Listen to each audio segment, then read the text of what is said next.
This is a 1991 BMW M5, and it is an iconic sports sedan.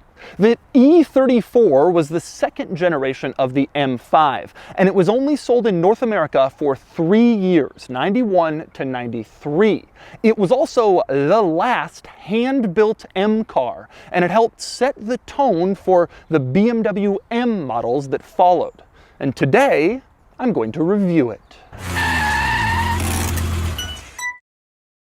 Before I get started, I should say that this E34 M5 is currently live for sale right now on Cars and Bids, which is my new online car auction website for modern enthusiast cars.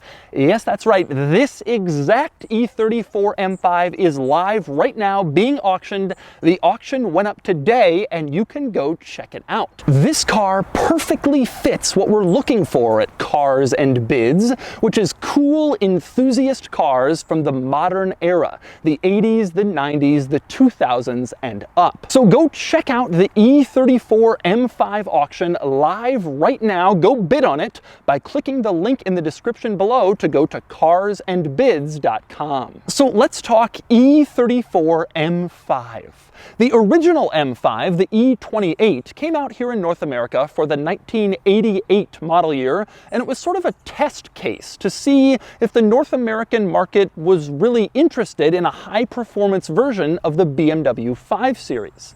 They were, so this came out as the second generation model in 1991, with BMW still cautiously proceeding in revealing its M performance cars to the North American market. I say that because BMW built the E34 M5 for 7 years, but it was only offered here in North America for 3, and only as a sedan, even though a wagon was offered in Europe. And it was never available here with the larger engine that was offered in some markets. This car was clearly still BMW testing the waters to see how well an M car would be received in North America. But it was still a pretty special vehicle, a hand-built car with a 315 horsepower 6-cylinder, a mandatory manual transmission, and a lot of other upgrades over the regular 5 Series that made it the ultimate performance sedan of the early 1990s. Of course, it also came with the ultimate price tag. Back when this car was new, it had a sticker price of around $61,000, which translates to about $110,000 in today's money. So today I'm going to review this E34 M5 and show you what you got when you spent 110 grand 30 years ago. First, I'm going to take you on a tour of this car and show you all of its interesting quirks and features. Then I'm going to get it out on the road and drive it, and then I'll give it a DougScore.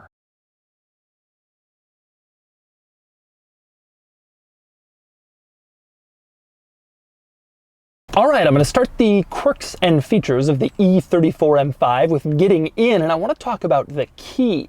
Now, this car was before the era of keyless remote entry for BMW, but they did have one idea for how to make it easier to get in the car. You look at the key and you can see there's a BMW logo, which is actually a button, and there's also a little light near the top of the key. The way this was supposed to work was you would press the BMW logo and it would light up that light right next to your key. And that way, if you were approaching your car in a dark parking lot, you would press the button, the key would be illuminated so you could see exactly where you could stick it in, and that would make it easier for you to get in your car. Not quite keyless entry, but hey, it was something. And next up, the first thing you notice when you climb inside this car is the phone. This car has a car phone in between the front seats, a BMW branded corded phone, and I absolutely love it and I'm obsessed with it. Unfortunately, this phone does not work. No car phones from this era work anymore, but it is still a wonderful relic and a cool conversation piece and a factory option that was included in this car back when it was new 30 years ago. You must have felt pretty boss having a phone in your M5 back then. And next up, next to the phone in the center, you have the window switches. Not all that unusual, arranged pretty much how you would expect them. The cool thing here is the lockout switch, which is this subtle button placed between the two rear window switches. If you press that, it locks out the rear windows, so your rear passengers can't control them if your kids are being annoying with the windows back there. I just like this subtle little integration of this button. Doesn't need a label. And next up, further forward in the center console, you have the gear lever. Like I mentioned, this car has a manual transmission, and all E34 M5s had a manual. You couldn't get one of these with an automatic. They were for true driving enthusiasts only. The cool thing I like about this gear lever is the fact that it lights up at night. Let me cup my hands around it and turn the headlights on, and you can see the top part lights up so you can see the gear pattern even at night, which I always thought was amazing attention to detail and a good example of how BMW really wanted the cars to be driver focused. They thought that was important enough to show you even in the dark. And next up, moving further forward from the gear lever up to this panel on the center console, is that the cup holders? No. German cars from this era don't have cup holders, but they do have ashtrays and cigarette lighters, which is what that is. I always found it funny that Germans from this era constantly made fun of Americans for wanting cup holders in their cars. The thinking was, oh, those fat Americans always want access to a soft drink even while they're performing the sacred act of driving. And yet, German cars from this era always have a cigarette lighter and ashtray so that Germans can always have access to a cigarette, even when they're performing the sacred act of driving. Seems a little hypocritical. And speaking of the Germans, moving up in the center console, you have the climate controls. These are pretty straightforward, although I do like the fact that the controls for the airflow positioning are these dials that you can place precisely where you want. In most cars, it's just on or off, but in this, you can exactly set the amount of upper air and lower air and middle air that you want for the perfect airflow experience, which I'm sure was appreciated by the precision-minded Germans who built this car. And next up, moving up from there, you have the stereo head unit. This car still has its original BMW factory head unit, which is really impressive. That's actually made it to a CD changer, which I'll show you in a minute. Obviously, the functionality of this is limited compared to modern stereos with Bluetooth and CarPlay, but you have a BMW logo on the cassette tape door. You won't get that if you put a modern CarPlay head unit in your E34 M5. This is the real deal. But to me, the coolest part of this entire center control stack is over on the right, where you have the beginnings of the BMW infotainment system. You see all these little buttons and this little screen? That's where it began. With modern BMW center control stacks, you can browse Twitter and buy movie tickets, and that all started right here. This is sort of an advanced trip computer. You can see your range, you can see your average speed, your average fuel economy, your temperature. It was the beginning of a configurable information display in the center, and you can see how the modern infotainment system evolved from that. This really is where it all started. It seems very pedestrian by modern standards, but this is the beginnings of infotainment in a car. And next up, moving above all of the center stack controls, you have the climate vents. Nothing unusual there. Two of them in the middle, pretty standard. But above those, you have another giant vent. So what is this thing? Well, it's another climate vent. This one for air that was designed to be blown straight up in the interior instead of right on you. It's an absolutely massive climate vent, but that's what it was there for. Increased airflow in the interior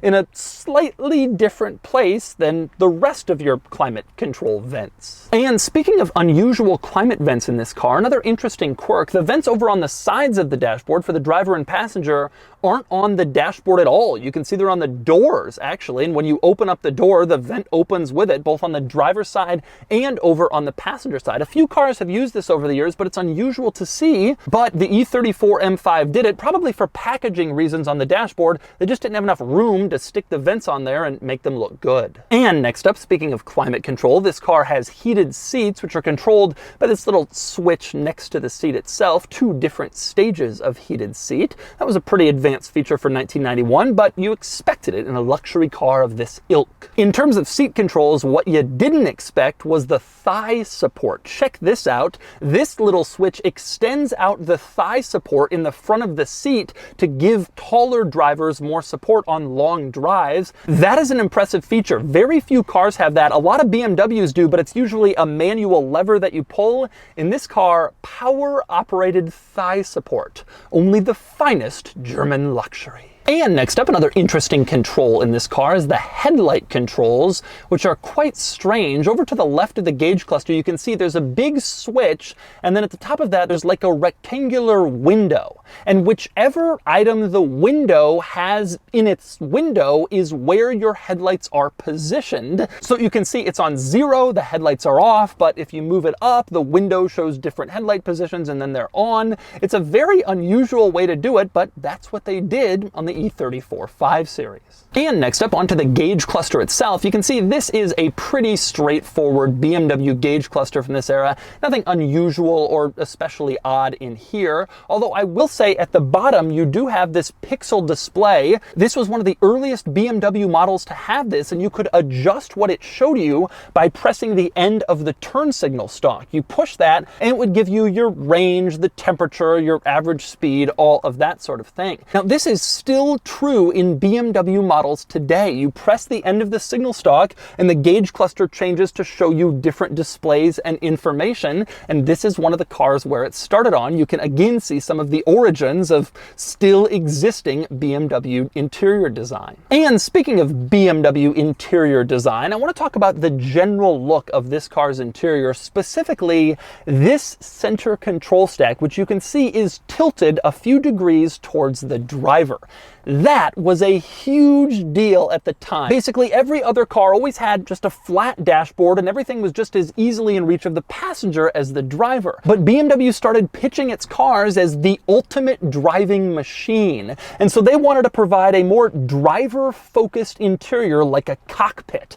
And that was the result. The center stack tilted a few degrees so it faced the driver instead of the general interior. Obviously, now that's become a common feature in modern sports car and performance car interior design, these driver-focused cockpit cabins, but this was one of the very first cars that did it, and it created a huge splash when they did that passengers would be a little cut off from all of the switches and controls in the middle. Also worth mentioning in here is the interior quality is absolutely fantastic. Everything looks beautiful in here. The seats, the dashboard, no cracking plastics or leathers. Truly impressive for a 30-year-old car. This is how it would have looked if you had been a rich CEO with an eye on performance, picking one of these up new off the showroom floor back in '91, and that would have been cool. Although, in full disclosure, it is worth noting for the cars and bids crowd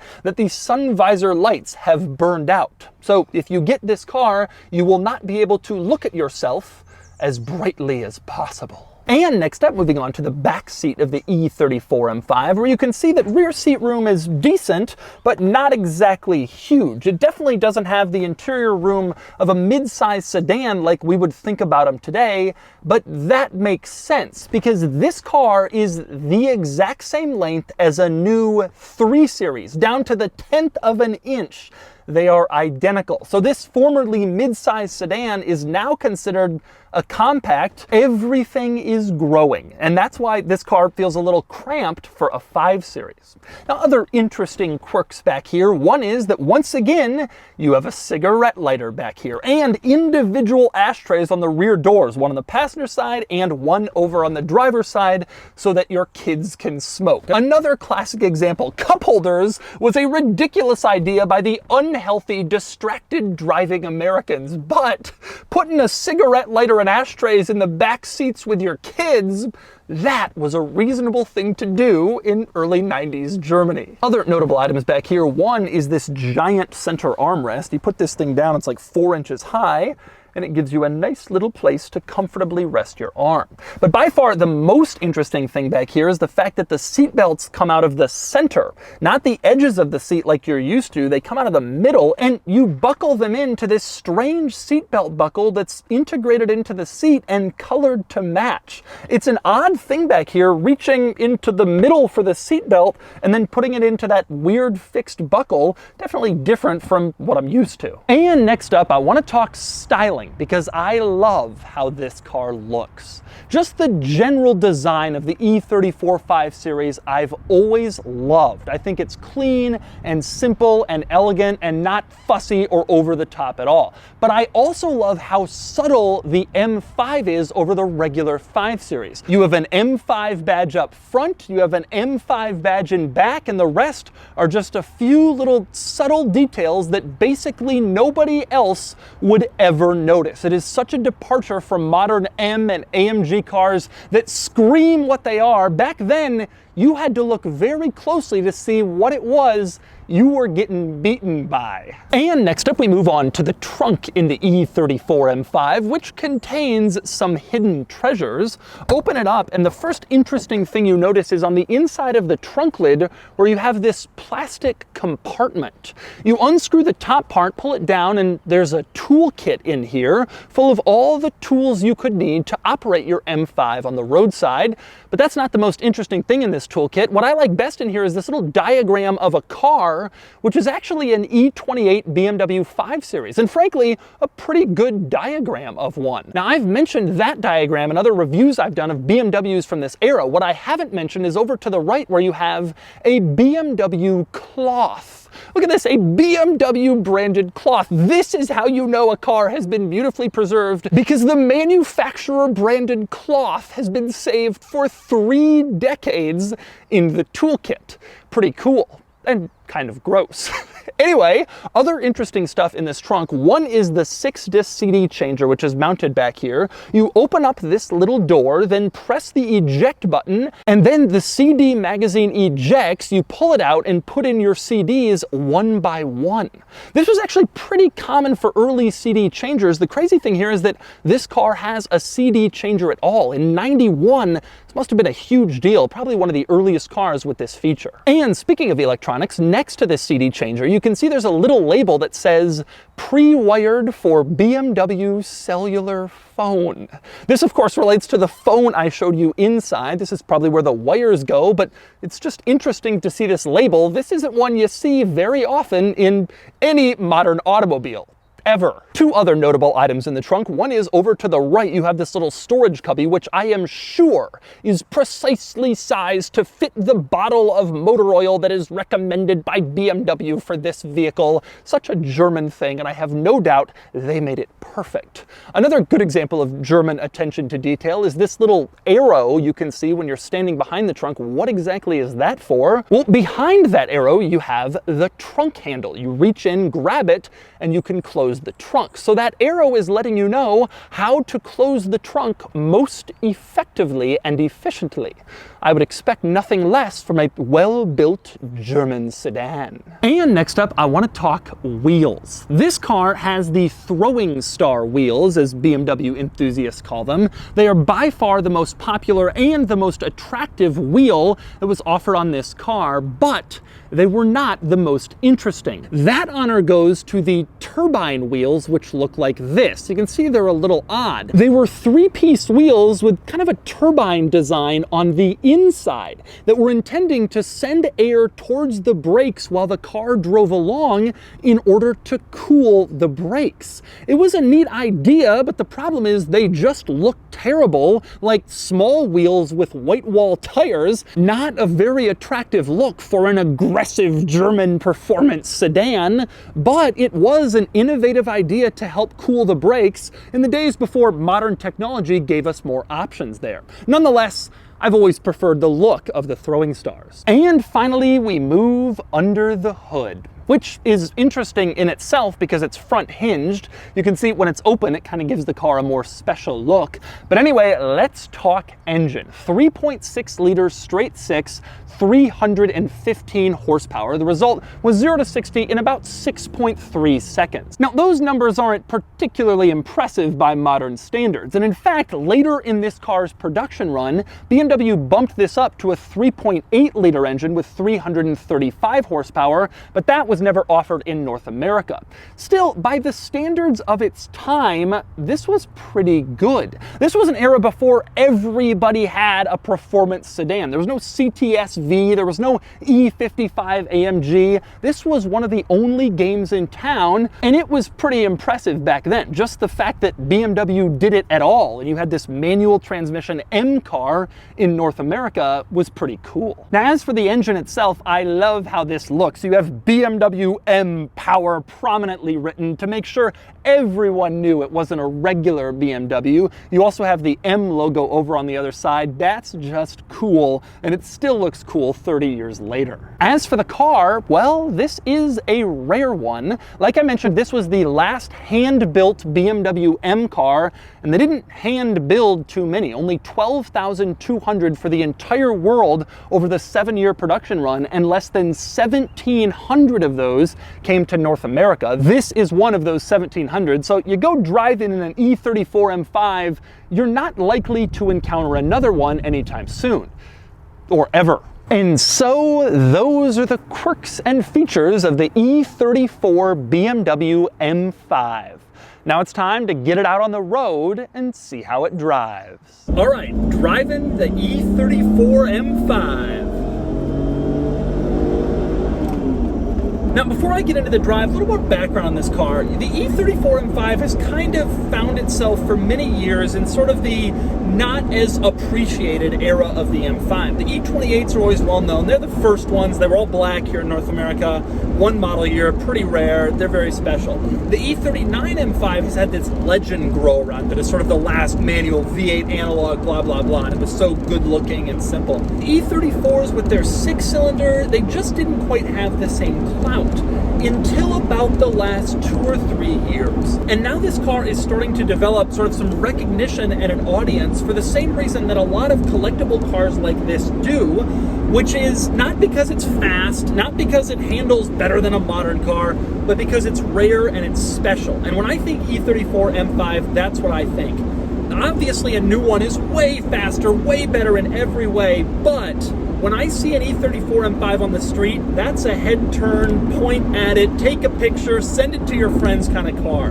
And the new one is miles away from being that. And at some point, when you get into a world where even a Camry is doing 0 to 60 in 5 point something, being the fastest starts to matter less, and having something special matters more, and I think that's why these cars stars on the rise. Of course, there's more to it than just that. This is also an analog car, absolutely a beautiful car. I've always felt the E34 probably the best looking 5 Series, even though most people think it's the E39. It's close, but I like the boxier look of the E34. You also have manual transmission, no screens, none of that stuff, and it's reasonably fun to drive. Now, 0 to 60 in 6.3 and a 315 horsepower engine, not huge numbers, but it's a fun, usable car, and it feels pretty tossable. I enjoyed the new M340i, and I talked about how I liked its size. Well, this is the exact same size, except you have a naturally aspirated engine with decent power up front, you got a manual transmission, and you just have a more enjoyable car, less regulations, less stuff to separate you from the road. It definitely doesn't feel slow, but I wouldn't say that it feels especially fast. The owner described it as period correct speed, and I think that's such a great way to put it. It was fast at the time. No, you won't have your socks knocked off if you get in this by modern standards, but you know, there's also something to be said for you get a 90s car, you go 90s car speed, and for people who are into this kind of stuff, 60s cars, 70s cars, they're used to making that trade-off. I really do love the interior in this car, and this one is especially nicely kept. It's interesting, I've been looking for an E34 M5 to review for quite some time, but it's very difficult to find one in nice shape. I think that's also contributing to the values rising on these cars.